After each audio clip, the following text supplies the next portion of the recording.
भाई काशन भाई हमारे मेहमान है, घाघ आते हम लोगों को तकलीफ परेशानी, इसके ऊपर भी नजरसानी की जाए। भाई दे रहे मेरे भाई गलत एसी तो चल ही नहीं रहा है ना, एसी तो बिल्कुल मसला हुआ है। एसी नहीं चल रहा तो आप क्यों बैठे हो? आप चलो भाई एसी का तो ये यूनिट सारे खराब है, आपके एसी की बात के पास आओ। ठीक है मैनेजमेंट में। जी भैया भाई मैं ये कह रहा हूँ तमाम दुकानदारों का मसला है एसी का, सिर्फ जुबैर का नहीं, मेरा तो काउंटर का मसला है। मैं तो काशन भाई को भी लाया तमाम उसके लिए लड़ रहा हूँ, 2 साल से लड़ रहा हूँ, मैं लड़ता रहूंगा। एसी का मसला तमाम दुकानदारों को निकलना चाहिए, अपने हक के लिए आवाज करना चाहिए। भाई आप अपने बच्चों का पेट काट के इनको मेंटेनेंस दे रहे हो, जो तकलीफ अपनी दूर करवाओ। जी समी भाई। अस्सलाम वालेकुम जी, मैं Sameer Qureshi, chairman law and order Amma tower, Karachi electronic dealers association से मैं ताल्लुक है।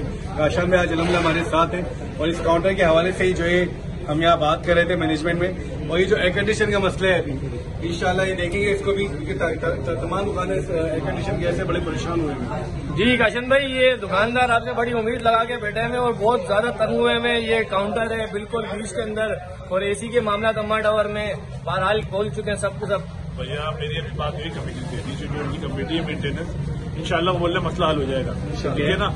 तो अब अगर मसला हल नहीं हुआ तो हम इधर बैठे हुए हाजिर हैं, हर वक्त हाजिर हैं। अभी आप भी बड़े पसीने में, गर्मी बहुत है, लग रहा है कि भाई एसी चल रहा है, मुझे नहीं लग रहा है, नहीं चल रहा, लग रहा है ऐसे ही। बहुत हालात अल्लाह बेहतर करें, इंशाल्लाह सही कर देंगे। इंशाल्लाह।